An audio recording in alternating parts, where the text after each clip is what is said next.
How's everybody doing? My name is Anthony Brian Logan, and today we got to talk more about Jussie Smollett.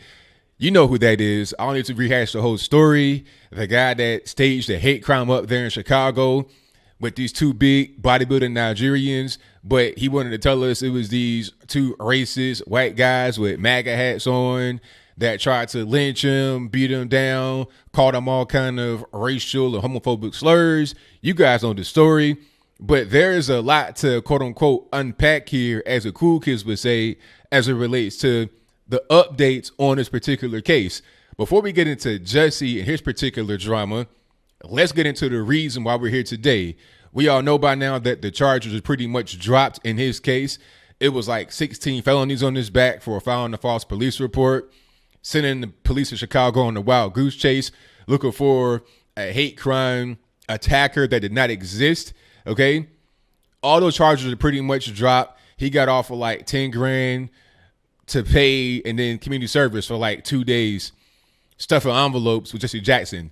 Okay, the person responsible for that is Cook County State's Attorney Kim Foxx, who is pretty much corrupt. I mean, just by observing what's going on with her, by observing how she maneuvers, how she operates, she has to be corrupt. That's my opinion. I can't say that for 100% certain, but that's what it looks like. I mean, when you're communicating with Michelle Obama's former chief of staff, Tina Chin, talking about, can you do this favor for us? This would be a big victory if you can get something done. As far as it relates to Jussie Smollett, I know his family. Can you talk to the police superintendent, Eddie Johnson, to get something done? Can you send it to the federal authorities rather than the local police? When you're doing stuff like that, I mean, what else do you call that other than corrupt? Okay. And we all know that she pretty much dropped the charges. Now, the Chicago Police Union have come together to vote no confidence in Kim Foxx. They want her removed from their office pronto. The Jussie case was not the only reason why. That may have been the last straw, the one that brought the camel's back, but there are plenty of other cases in Cook County, Chicago, that have had charges reduced to almost nothing or that were not prosecuted that should have been. So they're looking at her as a problem. You know, it's a log jam. It's a bottleneck. It's somebody that shouldn't be in here because we're having a hard time policing these streets effectively because she's there. So they want her gone pronto. And I don't see anything wrong with that at all. It'd be interesting to see if she's actually removed. And then if she is removed, who are they going to put in there? The new mayor, I forget her name, but I put info about her in the box below. She says that she wants to look into the case to see what's going on. I don't know if she is being serious or what's going on, but that's what she's saying. Okay. It's hard to tell sometimes because the former mayor at this point, Rahm Emanuel, and the police superintendent, Eddie Johnson, in my humble opinion, they got on stage, if you will, in front of the cameras, and they put on the show. They wanted to feign outrage about Jussie Smollett, about how the case didn't get prosecuted, or he got off with basically a slap on the wrist.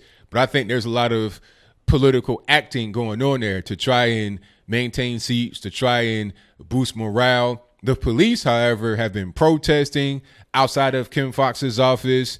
They're really against the corruption that's going on in Chicago. So I don't think the song and dance, the games, the charades are going to work anymore. But for now, I digress. Jussie Smollett is not out of the woods yet as it relates to anything, really. In the Chicago case, he's pretty much done with that, if I'm not mistaken.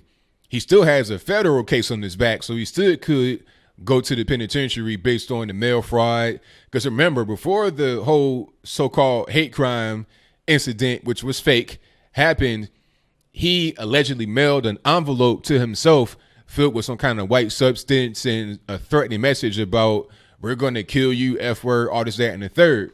For that, if he's implicated in that, he could face some kind of federal time. That's a whole different investigation that's being handled by the federal government, not the local Chicago police. But to get back to it, Jussie is being threatened by the Chicago police as far as the lawsuit is concerned. They sent him a letter a little while ago, probably like last week, and they're saying, hey, we know that you faked this. You were not exonerated in the case. You just had the charges dropped to almost nothing.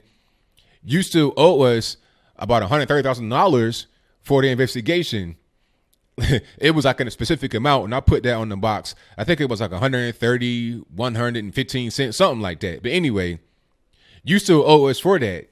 Now, at this point, it was only a letter requesting the money. Now, of course, Jussie did not say he owed it. He was like, nope, I'm innocent, sue me, whatever. So now they're threatening to sue him for the money. His attorney, Mark Geragos, who, by the way, got caught up in the whole Nike embezzlement case, he may need a lawyer himself to get out of jail, but I digress yet again. He sent back a response saying, no, we're going to put everybody on the front table. We're going to put Rahm Emanuel, Eddie Johnson, the police superintendent. We're going to actually countersue y'all for what you have done to us. My client is innocent, and you have falsely accused him, drug his name through the media, let stuff leak, so we're going to countersue you. So I'm not really sure who's going to win here because it's Chicago. There's so many things that are corrupt. The swamp is real all over the United States, in D.C. especially, but also in local politics. See, that's why it's very important to vote, because your president is only one person, but you got all kind of other people that control your everyday life, including the mayor, including the police superintendent, including anybody that's on city council or whatever. These people are important. The aldermen in Chicago, these are the guys that control your everyday life. So a guy like Jussie Smollett shouldn't really be out here doing whatever he's doing, escaping justice. But when you vote for people that are going to allow that to happen, that's kind of what happens. But I'm waiting to see if he'll pay that money. It's not really that much. I mean, I've heard that he makes between 65 and 200,000 per episode. That's a big range, but the point is that he's not a poor man. He could probably pay that money within one episode of Empire. Okay. So it's not a big amount of money. It's more about principle than anything else. That's really what it's hinging on, is principle. You send us on the wild goose chase. You try to start a race war, really, because it could have really got cracking in Chicago. Chicago is not a place where you have so-called MAGA people that are welcome. It's just not. They tried to have a Trump rally in Chicago when he was trying to become the president, and it didn't go well. It was shut down immediately. It was like almost a riot because of a proposed Trump rally. Just a rally. So imagine if it was an actual hate crime or somebody got beat up, lynched. Imagine if they were to get killed or something like that. It'd be a whole big mess out there in the streets. He tried to start that.